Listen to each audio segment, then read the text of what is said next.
Okay, let's see if you remember. Keep guessing and guessing, huh? Okay. So remembering or guessing? So, Is really... come here, focus here. Name the major prophets. Daniel. Where? Daniel? Ezekiel? Wait. No, not Daniel. Ezekiel? Wait. Samuel. What's his name? No, Samuel is not. I remember Ezekiel. Okay. Daniel. Ah! Isaiah. You lied! Ezekiel. Ezekiel. Daniel pala. Daniel You pala. lied to me! Okay, next. Minor prophets yan. Minor prophets. Minor prophets. Moses. Zechariah. Zachariah? Miriam. Moses? Miriam? No. No? Moses? No? Moses is in the other. Numbers.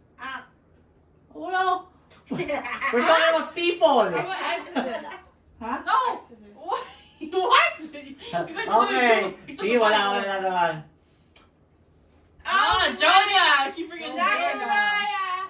Jonah. Other significant prophets? Miriam! Miriam? Moses! Moses? David. Samuel, Nathan. Okay. Elijah. So it's not that we need to remember, but you know, it says in this verse that we research the scripture because in them we can learn about eternal life and the testimony of Jesus. What verse is that? What options? Wait, what is it? John. John Wait. 5:39. Ayah! This one, I will put my enmity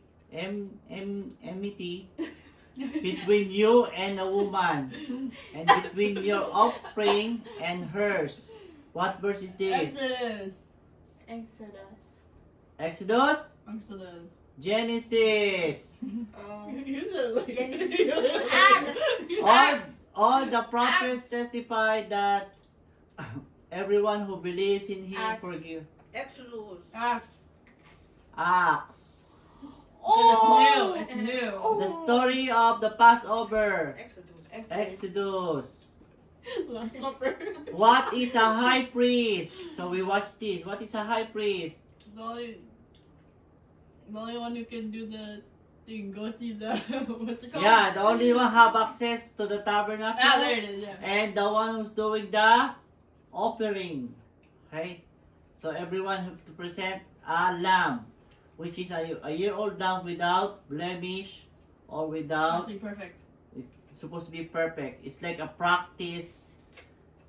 A practice because when the Messiah comes, the Messiah is perfect without blemish, no, without broken bones. That's important. Without broken bones. So a mediator between God and the people of Israel. So before, a high priest only can pray for us. So we are gonna be forgiven.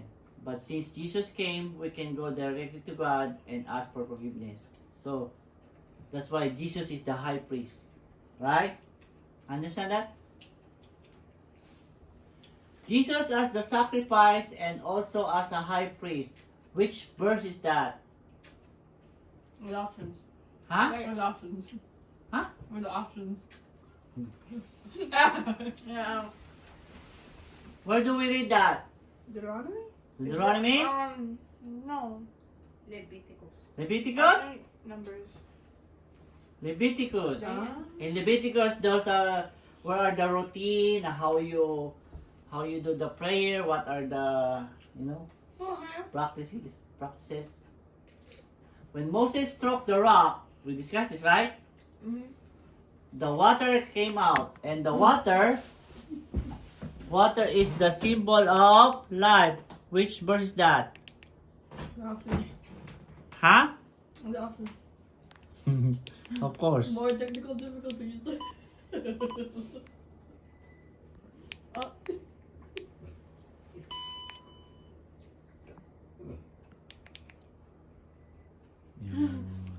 It recorded Marie. Okay. What are the options? Number? Number. Numbers? Deuteronomy. Deuteronomy? Yes. Numbers. 50. Moses prophecy that a prophet will come like him. Deuteronomy. Deuteronomy? Deuteronomy. Joshua met a captain of the Lord host. Joshua. Joshua. Joshua. Boaz, we discussed this, right? Boaz redeemed the inheritance of Ruth. So Boaz is the kinsman redeemer. Like, what is a kinsman redeemer? What's a redeemer? The person who redeems himself. Yeah, what is redeem means? Forgiven? Forgiven No. or Acceptance. accepted, or like you're in trouble, I redeem you, I save you, or I pay for you because you're in debt. So saver? Okay? So, what is that? What is Ruth? that for? Ruth? Root. Because if Boaz didn't redeem Ruth, there will be no Obadiah, there will be no Jesse.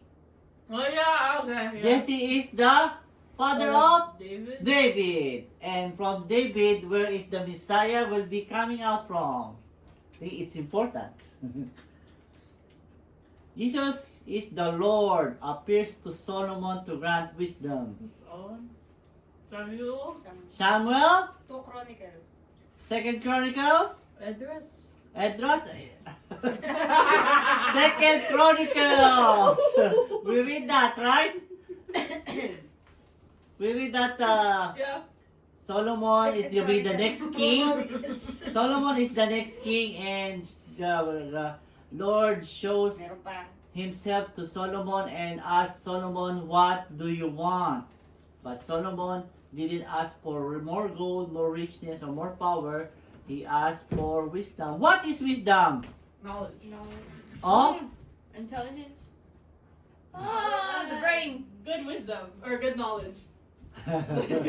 So, when you go to school, you learn the physics, you learn the math, that is knowledge. But when you Wisdom. give it wisdom. Is the right thinking, the practical thinking. Okay? So there's a difference. It sounds the same, but there's a difference. So the right thinking, based on the Bible, is called wisdom. Okay? I, the Lord, spoke to Ezra to renew scriptures. Address? I don't know. I don't Huh? know. Address? Esdras. Oh, I'm so good. Samuel anointed leader David. Samuel? Samuel. Okay, Why are you so that's it. I can Okay, remember let's from continue.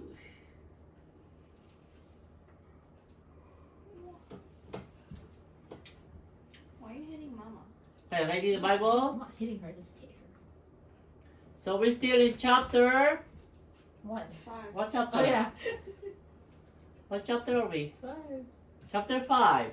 But we are in the third topic, the law and the prophets. Oh, that took long.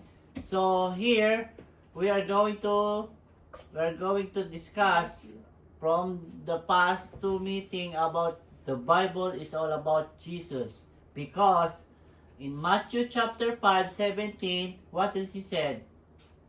Do not think that I have come to abolish the law of the prophets. I have come not to abolish but to fulfill. So from the past two meetings, we are proving about the law that is related to Jesus. So he is not abolishing the law. He is not abolishing the Old Testament. He doesn't come to replace everything. Of course, besides, he wants to fulfill them. And it says there too, until heaven and earth pass away, not even a dot will pass from the law until it was accomplished. It was clear that one time heaven and earth will